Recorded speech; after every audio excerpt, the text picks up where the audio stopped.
Setelah menatap pemandangan di layar dan menontonnya dengan cermat 3 kali, Athena, Dewi Kebijaksanaan, dengan enggan membuang muka. Saya harus mengatakan, ini adalah keajaiban. Mata Athena, yang telah lama terdiam, akhirnya menatap ke arah tertentu. Melihat Qin Yichen lagi, setelah dengan hati-hati mengingat apa yang dia katakan sebelumnya, ada senyum malas di wajahnya, mencerminkan cahaya, yang sangat menarik. Qin Yichen tidak tahu kebiasaan Athena, Dewi Kebijaksanaan, dan secara tidak sadar berpikir bahwa ini adalah rencananya. Sayangnya, dia tidak tahu bahwa ada pepatah di bidang bintang yang dikendalikan oleh Dewi Kebijaksanaan. Sang Dewi tersenyum, hidup dan mati tidak dapat diprediksi. Dewi Kebijaksanaan selalu tegas, dan hanya tersenyum ketika dia sangat tertarik. Apakah merupakan hal yang baik untuk menjadi sasaran salah satu dari 12 dewa utama?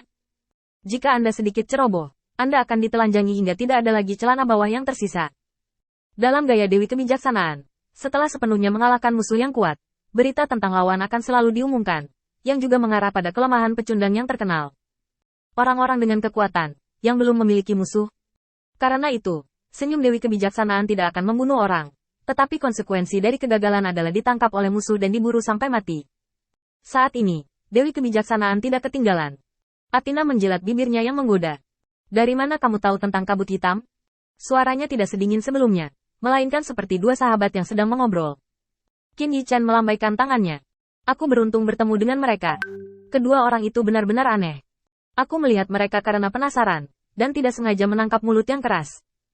Bagaimana? Kamu bisa menjawab masalah ini untuk Lord of Light?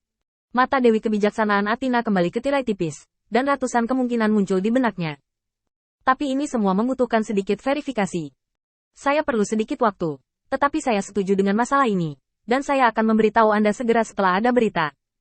Qin Yichen tersenyum. Terima kasih banyak. Setelah masalah selesai, tidak akan ada janji yang kurang untukmu. Aku masih memiliki beberapa hal sepele, jadi aku tidak akan mengobrol denganmu. Setelah berbicara, Qin Yichen langsung meminta orang-orang percaya untuk memindahkan tubuh Sai Lao keluar dari bidang bintang. Dewi Kebijaksanaan menyaksikan Qin Yichen pergi dengan tegas, dan tampak sedikit tidak yakin, dan melirik ujung roknya. Agak menarik, jarang yang bisa tidak tergiur dengan kecantikan. Dewi Kebijaksanaan berdiri dan melihat bola-balik pada layar cahaya beberapa kali sebelum berbicara. Kemari, bawa gulungan dewa. Tuhan berguling. Salah satu senjata sihir penting Athena, Dewi Kebijaksanaan. Melalui benda ini, dia bisa menemukan apapun yang dia inginkan. Menggambar pada gulungan divine dengan kekuatan iman dapat mengembangkan dunia yang sama sekali baru.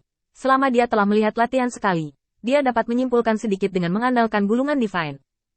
Saya tahu rahasia kabut hitam, tetapi saya ingin tahu tentang cara napas putih Anda.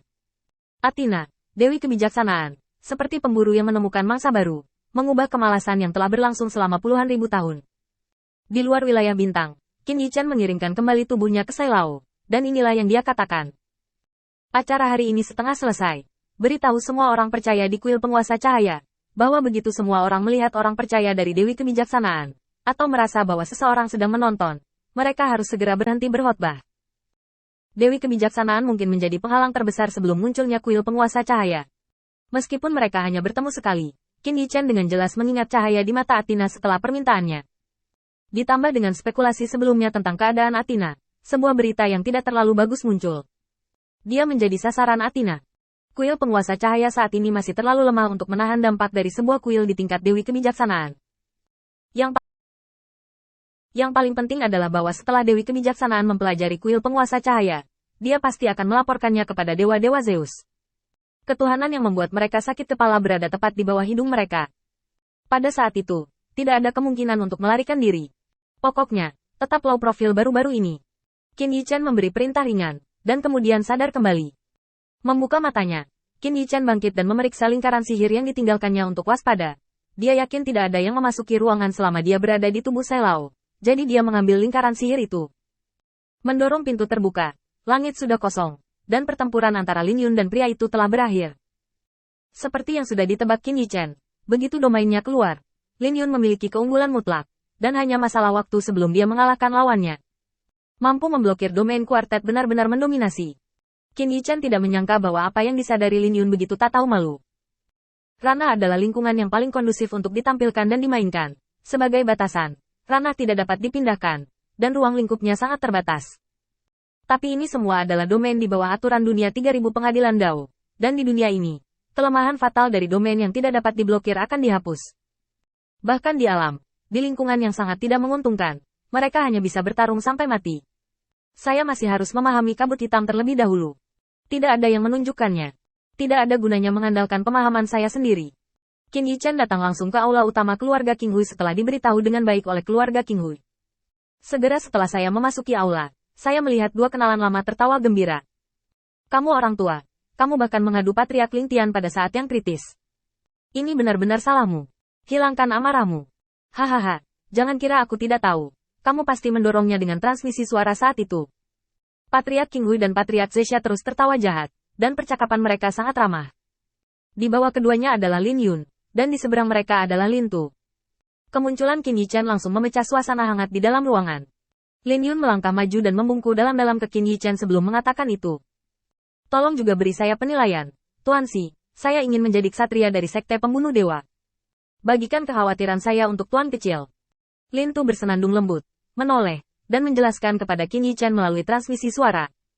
Ada dua cara untuk menjadi ksatria dari Sekte Pembunuh Dewa. Salah satunya adalah rekomendasi keluarga dan lulus penilaian, dan yang lainnya adalah rekomendasi ksatria tanpa lulus penilaian. Si, kekuatanmu telah diakui oleh keluarga King Hui. Tuan keluarga King Hui dan Tuan keluarga Zexia bersama-sama menandatangani surat itu, dan mereka telah mencari status ksatria untukmu. Adapun anak ini, kamu bisa melakukannya sendiri. Menyarankan. Qin Yichen tiba-tiba merasa kepalanya besar. Apa yang kamu lakukan dengan omong kosong ini sendiri? Tepat saat dia akan menolak, pemilik King Hui tiba-tiba terbatuk ringan dan datang ke Qin Yichen dengan cincin penyimpanan. Tuanku, Anda juga menyadari situasi keluarga King Hui saya. Lubang di gua harus segera diisi, yang membutuhkan banyak sumber daya.